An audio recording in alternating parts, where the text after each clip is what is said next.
Hi, everybody. This is Floyd Miles. All day, every day. Yeah. So are you here? Well, let me say, welcome to the Paul Leslie Hour. Oh, some intro, huh? And welcome to the year 2024. Hey, we got an interview from our archives with the late and legendary Floyd Miles. Mr. Miles was a very special guest back in our early radio days. In fact, Floyd Miles was the guest on the episode celebrating the anniversary of 4 years since our inaugural broadcast. That means this originally aired in October 2007. It's been preserved on compact disc. You know, CD. But now it's our honor to bring it to you. Floyd Miles was a man known for his voice and his soul as much as his sunny personality. Floyd recorded and performed with the likes of James Brown, The Drifters, Rufus Thomas, Sam and Dave, Rude Boy Slim, Lucky Peterson, Alex Taylor, and many of you saw him on the road with Gregg Allman and Friends. You never heard a voice quite like Floyd Miles. In fact, it was he who taught Gregg Allman to sing. You know, it is our great pleasure to present interviews like this that you just can't get anywhere else. Be sure and subscribe to Paul Leslie's YouTube channel, and if you would, click the thumbs up on the Paul Leslie Hour on Facebook. It's the best way to keep up with all this priceless content. It's here for you. And now I think it's time we hear the interview with one of the great American singers, Floyd Miles. We're welcoming the legendary Floyd Miles on the program today. Thank you so much for making the time to do this. My pleasure. Mr. Miles, I was reading some of your history, and I was very intrigued with the story on how you started in music. And I was wondering if you could tell the listeners about how it all began. Well, I come from a family of 11 boys, 11 kids, and there wasn't a lot of money, so my mother was a single parent. So I did quite a few things to make the living when I got of age to work, but I started singing. I love the music anyway, but I really started singing to get in my nephew and I was doing a little singing together, and there was an adult party we wanted to attend, but they wouldn't let us, so we asked them could we sing to get in, and they let us sing and pass the hat for pay, and also fed us. They had shrimp, and we could smell them, and we got in and sang for them, and that was our way of getting in. And we started singing, and said, "That sounds like the way to go." And then later on, we got involved with Bob Greenlee, a friend of mine, became a record producer and owned a record company and record label, and signed me with Ichabod out of Atlanta, Georgia, my first record, and went on from there. Then he started his label, which is King Snake. Growing up, what types of music did you listen to? Well, I really like most of all the types of music, but my favorite was, R&B back then. That was mostly what I could hear on the stations I listened to. Don R back then, and then the Beatles came out, and I liked the Beatles. It wasn't a lot of music I didn't like, except for opera. I couldn't learn much from opera, but most of it I could learn something from, so I'd listen to it and get something out of it. But my favorite was R&B, blues, stuff like that my mother played around the house. And where were you born? I was born in 1943 in Daytona Beach, April 13th. And you currently live in Daytona Beach, correct?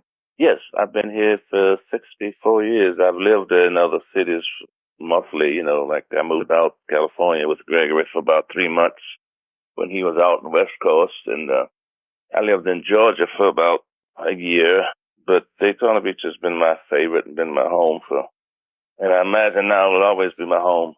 The way I feel now, I don't think I'll ever leave. I was reading the story about how you began playing the drums. And I was hoping you could tell us the story behind that.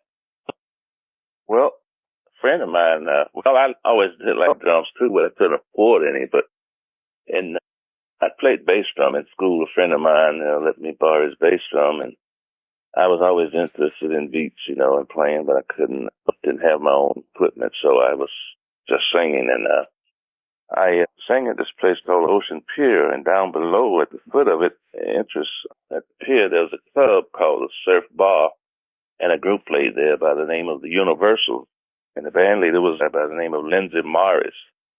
And he knew that I liked playing drums because in between rehearsals, I would sit on the drummer's drums and play and mess around with them. And he noticed that when he came up to see us rehearse.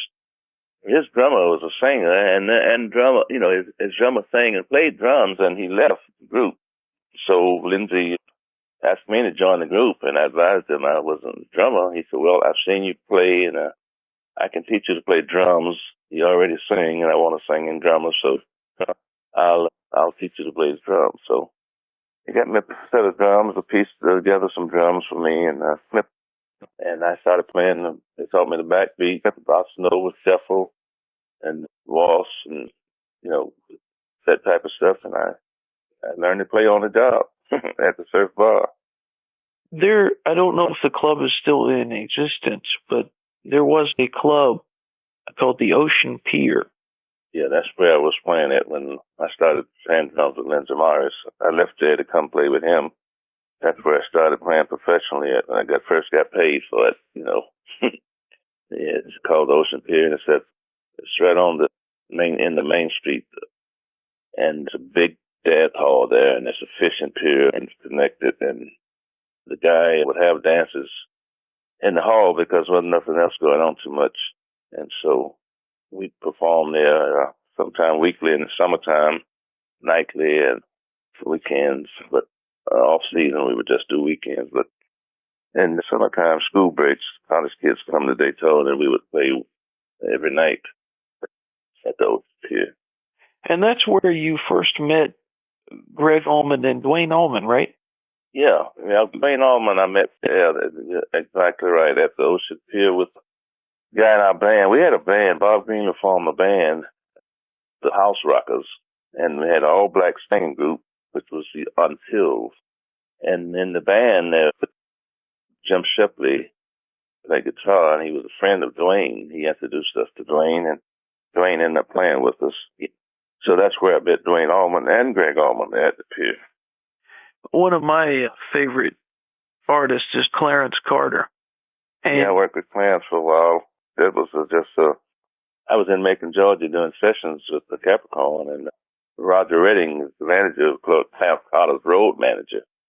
And he heard me recording, and the ex-producer at that time was Johnny Sandlin.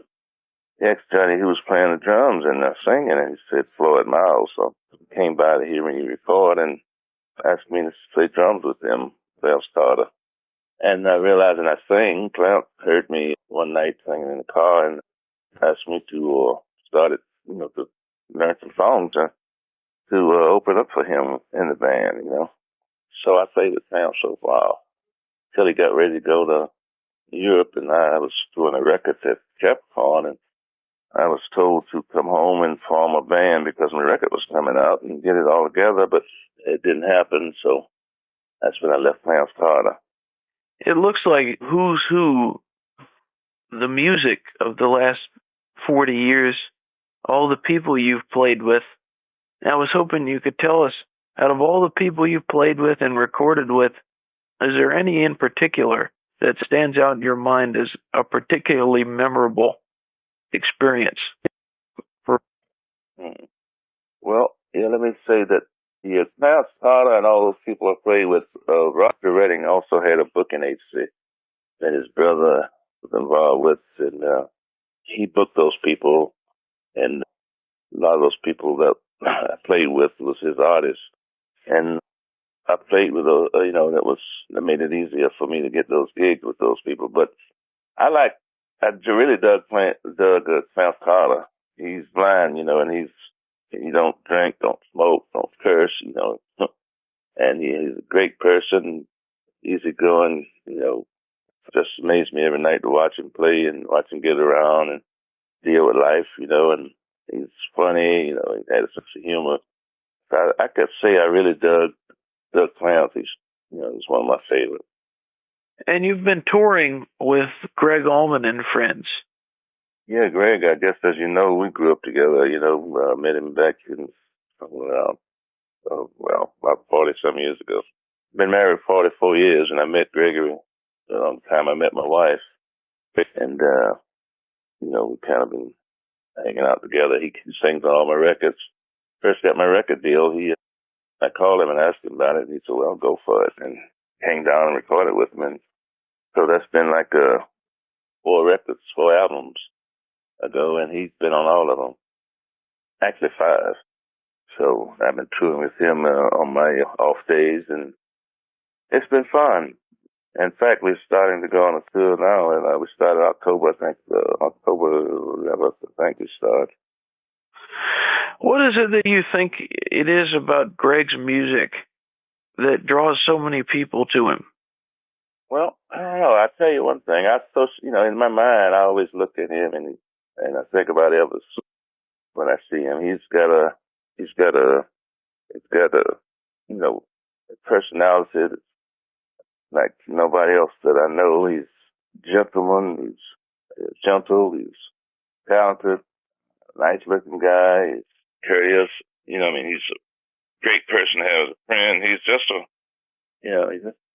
I don't know. I think the people could see that and hear that in his music, and plus he's been open with his life. They know about him, and he's been through some things, and he's like his name is Gregg Allman. He's the all man. He's really, he's hung in there and survived and came back, and he loves what he does. And I think most people can hear it and see it. He's one of the rare artists that I'd like to pattern myself after him if I ever got to that status. He's always got time for his fans. He's, you never know he was a celebrity if you didn't, somebody, didn't know. For me, I don't look at him like that because, we're friends. But to see him around other people, then I realize he's a celebrity.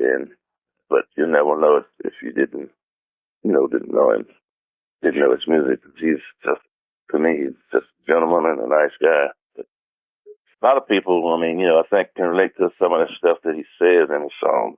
I really don't know why his music is hung in there so long, but I tell you, I listened to him sing for the last 40 some years, and I can dig him. I can dig listening to him every night, So maybe that's just his voice, I guess. It's something that you don't hear many people trying to imitate him because he has a unique voice. Overall, I imagine it's just his talent and his great voice. Why people love his music and why he's been around so long. On your solo albums, I was wondering if there's any song in particular that has a special meaning for you. I don't know whether you've heard "Oh Mary" or not, but that song is.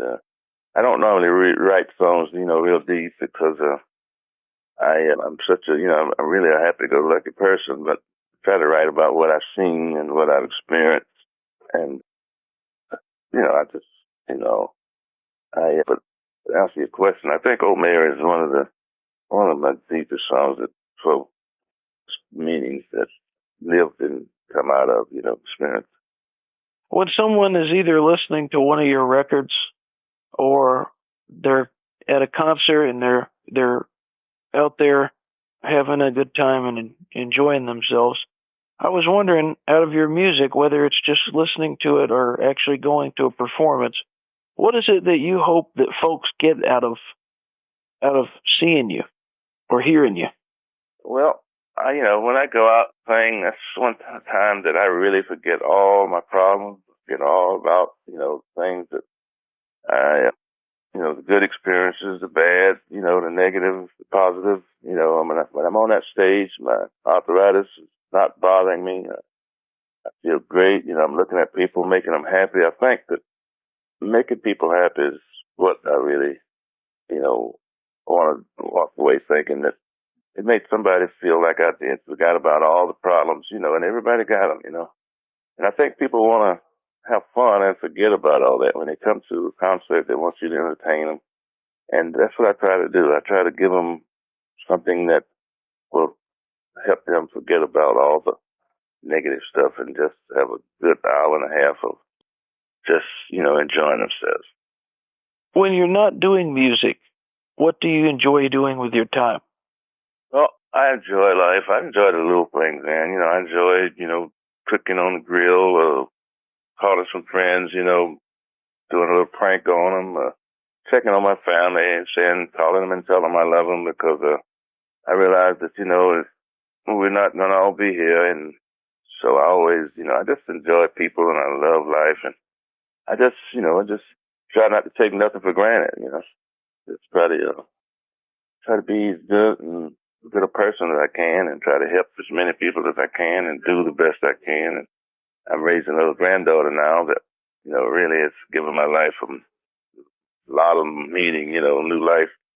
She's 6 years old. So I just like enjoy life, man. Just little things, I go to Walmart and I, hang out and look around, the superstores and, I go and I help older people, in the neighborhood, and help people do things that they can't do, just little things, just in life, just enjoying life. That's what I like to do when I'm not on the road.